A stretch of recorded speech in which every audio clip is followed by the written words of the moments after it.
Hi, this is ChinaNow, Chinese language training. My name is Mabel. The topic of this video is how to travel by train. In Chinese, 火车 is train. There are three main types of trains in China.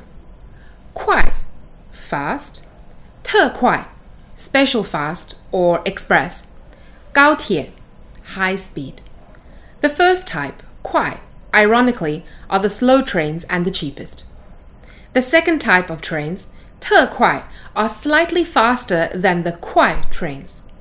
特快 trains are express trains, so they only travel between major cities.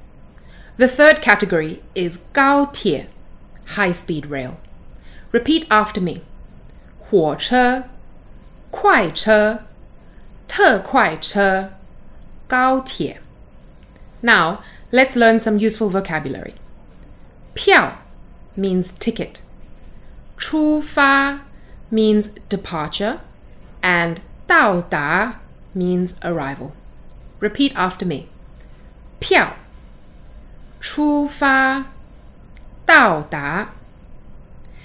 You may also need to know the class you want to travel in. Usually, there are only two classes. 头等 first class and 二等 second class. Repeat after me. 头等二等. Let's review this lesson's vocabulary.